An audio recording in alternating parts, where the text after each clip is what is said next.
Hello guys, welcome to Surveying Solutions, your number one channel where you get solutions to all your surveying problems. It's nice having you in class again today. How have you been?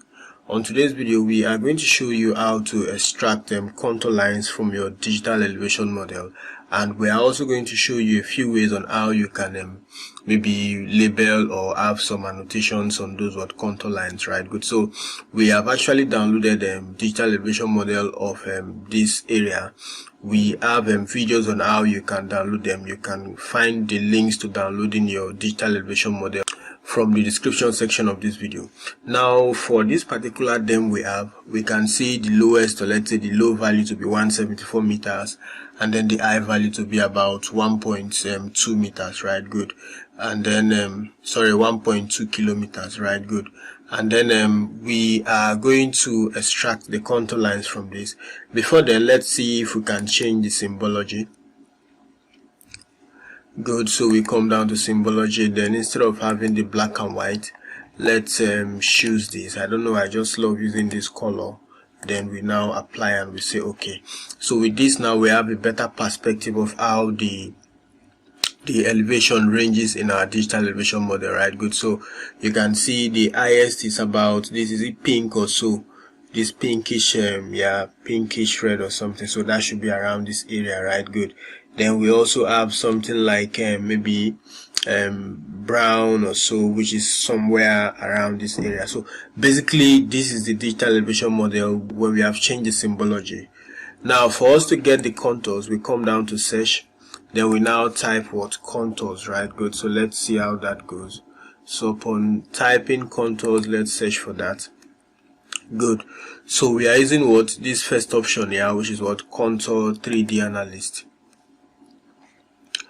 Now the contour window is opened, and then they say create a feature class of contours from a raster surface, because the raster surface is actually the digital elevation model, that's a TIFF file. Now the input raster, we have TIFF here, so let's just put that in. Good. Then the output feature class, we don't want it there, so let's just change the location. Good. So we've actually indicated where we want it to be. Now the next important part is the contour interval. That is the distance between successive contour lines, right? Good. This can be any positive number. Now we have our elevation values ranging from 174 to 1213. So if we decide to use an interval of, let's say, 100 meters, we are going to have an evenly spaced contour, right? Good. So the next one is base contour. The base contour interval, which is 0. Now the base contour value, contours are generated above and below this value as needed to cover the entire value range, right? Then the z factor is 1. Then that's the conversion unit, the unit conversion factor. Then the next part of it is the contour type. Now the contour type, you can read these descriptions here to see which one you would like to use. However, we are going to stick with the first one, which is the contours, right? Good. Then the maximum vertices per feature, you can also read through to see what it is. Since all of these are optional, we can just leave them as they are by default, and then we can click on OK to run, right? So the contours are being generated. Awesome. So we have our contour lines. So we can just decide to, let's say, put out our DEM and also put out our base map. We are going to see our contour lines, right? Good. They are actually well spread out. We can decide to change the color to something like red, or should we make it black? So let's make this black. This should be black, and then we click on OK.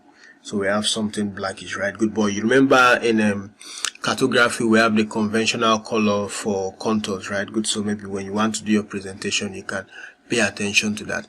Now if you want to see the values of those contour lines, of each of those contour lines, you can just come down to the attributes table of that contour layer.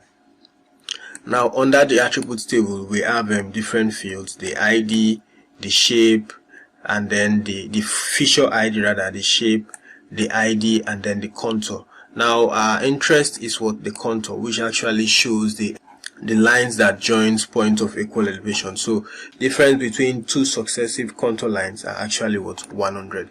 Now if we want to label them, remember we told you that we are going to show you how to label them. We can just double click or we right click and select properties. Then under the labels, we come to labels, then we ensure to click label features in this layer. Then we now look out for the label field we want to use. We are trying to use what, the contours, because that's what has what the values that we want to use for the labeling. Then the font type, let's use Times New Roman. Then since our contour is already, the lines are already in black, let's use white to see if we are going to have a good indentation. Let's also increase this to 10, although it might be too loud. However, we are still going to try it and see, apply, and then we click on OK.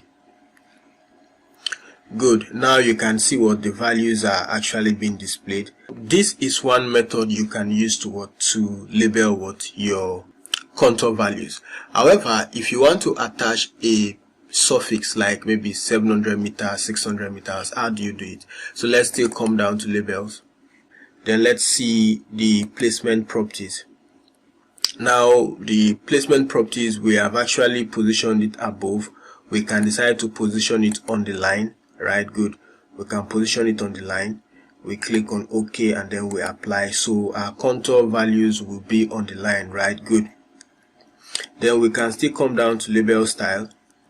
How do we want the style to be? Perhaps maybe you want it to follow this US route or maybe any other style that is there, but let's use this first option there. Let's click on OK and then let's apply that. Perhaps we are going to, good. You now see the values are what are like they are called out. Maybe if you don't still want them like this, you can still change them to what, to this, and then let's still apply that, and then we see how it goes. Let's see how we can add what, the prefix. So let's come down to expression. Now on the expression, what we want is actually what, we are going to run a Python script for it. Then let's say the contour, then plus, so let's say contours plus what, M, right? Good, because the M here serves as the unit which we want to attach to the contour values, right? Good. Remember the contours are those values, right? Good. So we can just click on OK and then we apply, and then let's see the result. Now you can see that each of those contour values we have actually successfully attached what, the values, the unit, right? Good, the units to those values.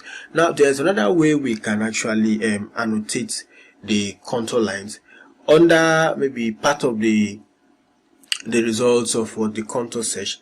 Let's come down to contour annotation cartography as well to what, to label the contour values that we have on our contour lines, right? Good. So we are going to explore this other tool maybe in a subsequent video.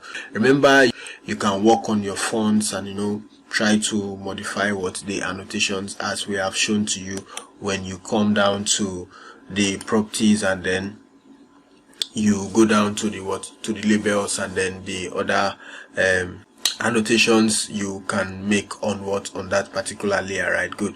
So thanks for coming to class. We hope we've provided solution to this particular surveying or GIS related problem. We are going to see you on a subsequent video. Ensure you keep staying safe and have a very good time. Bye.